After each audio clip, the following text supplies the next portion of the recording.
This world is all about branding and marketing. The number one branders in the universe is the United States. They made the United States seem like it's the best place in the world to be. It's the land of the free, home of the brave. I go there to find and chase my dreams. We have to be able to tell our own stories. Directors, filmmakers, entertainers, it's going to be clearly, and the press, it's going to be your job to redefine how people think about Africa.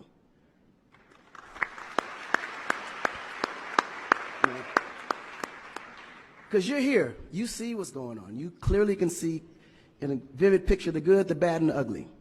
What you choose to put out there is what the world is going to get. Because I can tell you right now, in Chicago alone, there's more people dying in Chicago than there was in the war in Iraq. But you would never see that. There's a lot of things that's happening in the U.S. that you would never see because they choose to show you what they want you to see for. Yeah. It's about country integrity. You have a certain reputation you have to keep. No one puts their family business out into the street.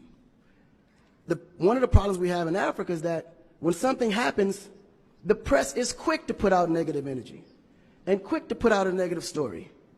And then that story goes on to internet and other broadcasting systems take it and they post it.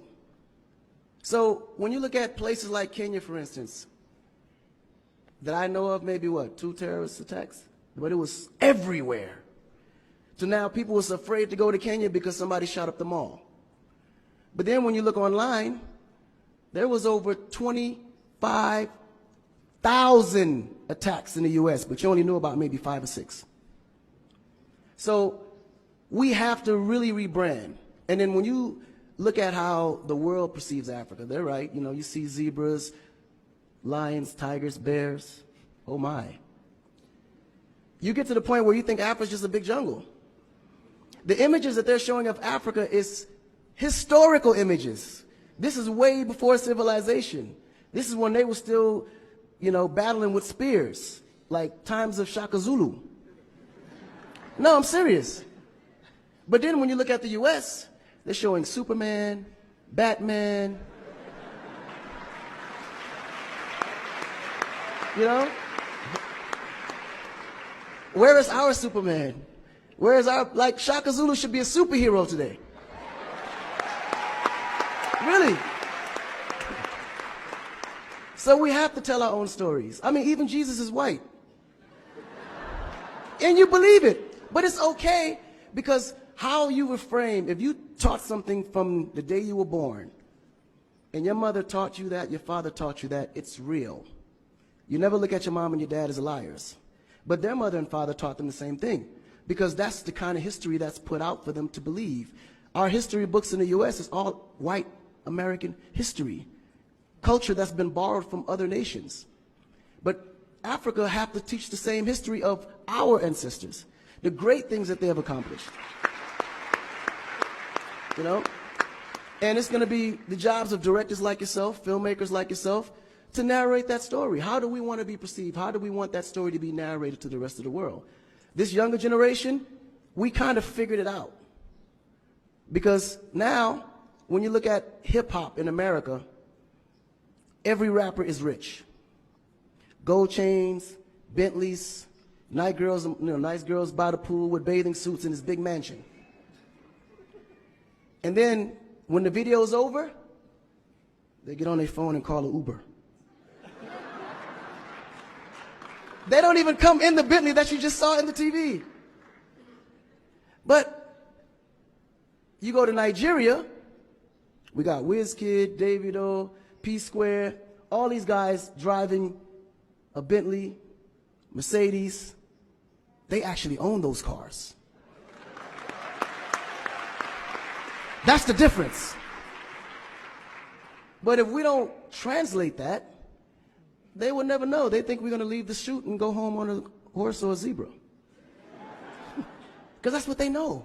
This is why African Americans are so afraid of Africa. You mention Africa, they start shaking. There's so much fear. They don't know how to translate that. It was just recent that people are now saying, yeah, man, you know what? I rock with Africans, man. You know what I'm saying? I want to do some collaborations, man. Yo, man, I need an Afrobeat remix, you know what I'm saying? But before, they'd be like, man, I don't know that dude. I'm not putting him on my record. So the younger generation is slowly understanding how you have to rebrand the culture, because the culture has adapted. They've actually took everything that we've created and made it look better. They made a superstar look like a superstar. When I look on TV and I see our biggest entertainers, they don't look like stars. That's why you can't really respect the entertainer. If a politician saw a singer, he'd just be like, oh, he's just a local singer. But if he go to that local singer's performance, he may sell out the stadium because he has a huge influence, but the image is not there. So we have to take the image as a huge accountability for ourselves and realize that Africa really does have a reputation. But if we allow our stories to be told, our stories will be told according to their agenda on what they need to be able to benefit from Africa. So we have to tell our story so we can be able to understand how we can utilize that story to benefit for our agenda. You know?